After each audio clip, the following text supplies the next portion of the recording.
এই যে দেখুন, আমি যে নিয়মে চারা লাগাচ্ছি, এই নিয়মে যদি লাগান তাহলে একটি চারাও আর মরবে না। অনেকেই বলে থাকেন ভাই পেঁপে চারা লাগালেই মারা যায় অথবা গাছ ঠিক মতো বাড়ে না। আসলে সমস্যা বীজে নয়, সমস্যা হলো আপনার রোপণ পদ্ধতিতে।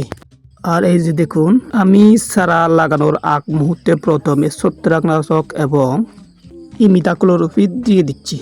পেঁপে গাছ অত্যন্ত সেনসিটিভ। সামান্য ভুলে শিকড় ক্ষতিগ্রস্ত হলে গাছটি আর বাঁচে না।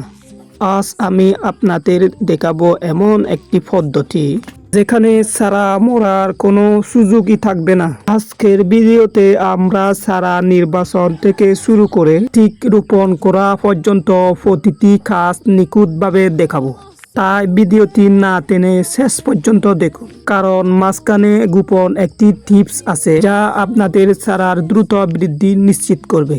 সবাইকে আমার নমস্কার, আশা করি সবাই ভালো আছেন। চিৎজুরানি ইউটিউব চ্যানেলে আপনাদের সবাইকে স্বাগত। আর এই যে দেখুন, আমি লাগানোর ঠিক আগ মুহূর্তে ছত্রাকনাশক এবং ওষুধ দিয়ে দিচ্ছি, যাহাতে লাগানোর পর গোড়া পচা এবং পোকায় আক্রমণ না করে। আপনারা অবশ্যই মনে রাখবেন, রোপণের আগে ঠিক প্রধান কাজ হলো চারা নির্বাচন। আপনার চারাটি যদি সুস্থ সবল না হয় তাহলে রোপণের পর কোনো ম্যাজিকই কাজ করবে না। তাই আপনারা যদি নার্সারি থেকে চারা কেনেন তাহলে নিচের বিষয়গুলো খেয়াল করুন, না হলে সব টাকা লসে চলে যাবে। চারার কাণ্ড যেন শক্ত ও সতেজ হয়। চারার পাতা গাঢ় সবুজ হতে হবে, কোনো হলুদ দাগ থাকা চলবে না। পলিব্যাগের নিচের দিয়ে শিকড় বের হয়েছে কিনা দেখুন। যদি শিকড় বেশি বেরিয়ে মাটির সাথে গেঁথে যায় তাহলে টেনে তুলবেন না, এতে চারা শক পায়। এই জমিতে কিন্তু আমরা প্রথমে সার দেওয়ার পর আইল করা হয়েছে। সারের বিষয়ে আমি পরে বলবো, এবার আসি রোপণ করা নিয়ে। প্রথমে চারাটি পলিব্যাগ থেকে খুব সাবধানে একটি ব্লেড দিয়ে এক পাশে খেতে চারাটাকে বের করে নিতে হবে। চারাটি বের করার সময় সাবধানতা অবলম্বন করতে খেয়াল রাখতে হবে যেন মাটির বলটি ভেঙে না যায়। আর এই যে দেখুন, আমি কিভাবে খুব সাবধানে পলি ব্যাগ থেকে চারাটি বের করে নিচ্ছি।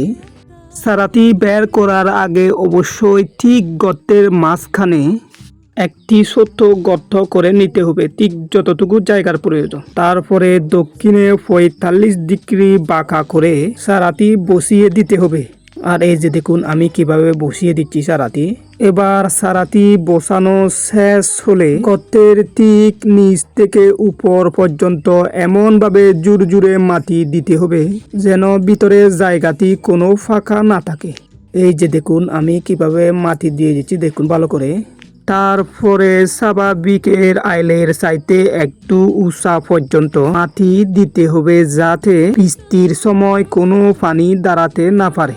তবে মাটি দেওয়ার সময় খেয়াল রাখবেন, পলি ব্যাগে ঠিক যতদূর পর্যন্ত চারাটি মাটি ছিল, চারাটি লাগানোর পর যাতে ততটুকু পর্যন্ত মাটি দেয়া হয়। কারণ এই একটি ভুলের কারণে আমাদের দেশে কৃষকরা প্রায় হাজার হাজার চারা মারা যেতে দেখা যায়।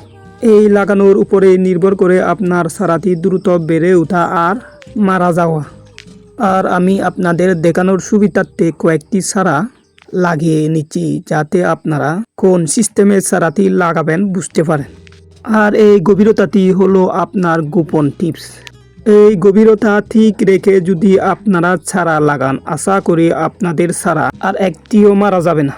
তবে চারা লাগানোর আগে আপনারা অবশ্যই মাটিগুলো জোরে জোরে করে নেবেন। আর এই যে দেখুন, আমার এই প্রতিটি গর্তের মাটি প্রায় জোরে জোরে, কারণ পেঁপে গাছের শিকড় খুব দ্রুত ছড়ায়।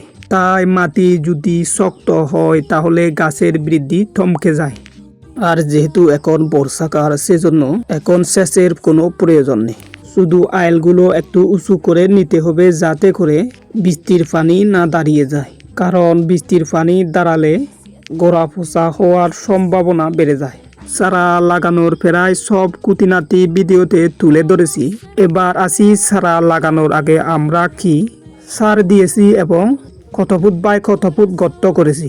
এই জমিতে আমরা 1 মাস আগে আল সাহাজ করে 6 ফুট বাই 6 ফুট আইল করে গর্ত করে নিয়েছিলাম। যদিও বা বৃষ্টির কারণে এবং আকাশের জন্য সব দেখে গেছে, এখন আরো নতুন ভাবে গর্ত করতে হচ্ছে। আর প্রতি গর্তে প্রায় সার প্রয়োগ করে নিয়েছিলাম 3 থেকে 4 কেজি গোবর সার, 100 গ্রাম থেকে 150 গ্রাম টিএসপি, এমওপি, 50 গ্রাম করে জিপসাম, 10 গ্রাম বোরন, 5 গ্রাম জিঙ্ক। এই সারগুলো দেওয়ার পর 1 মাস পর্যন্ত অপেক্ষা করতে হলো, কারণ এখানে আমার নিজের উৎপাদিত 5 প্যাকেটের রেড লেডি চারা, যেখান থেকে আমি চারা পেলাম প্রায় 750, অর্থাৎ গজানোর ক্ষমতা প্রায় 100%। আর আপনাদের যদি চারা তৈরি করা থাকে তাহলে আপনারা 1 মাস না রেখে এইভাবে সার দেওয়ার 15 দিন পর লাগাতে পারবেন। তবে আপনাদের অবশ্যই মাটিগুলো উলট পালট করে কয়েকদিন রেখে দিতে হবে, যাতে গ্যাস সহজে বের হতে পারে। এরকমের আরও কৃষি বিষয়ক বাস্তবধর্মী ভিডিও পেতে ভিডিওটি লাইক দিয়ে পাশে থাকুন এবং চ্যানেলটি সাবস্ক্রাইব করে সঙ্গে থাকুন, যাতে আমার ভিডিও দেয়া মাত্র আপনার কাছে নোটিফিকেশন চলে যায়। কারণ আমার ভিডিও দ্বারা যদি আপনার একটু উপকার হয় তাহলে কেবলমাত্র আমার ভিডিও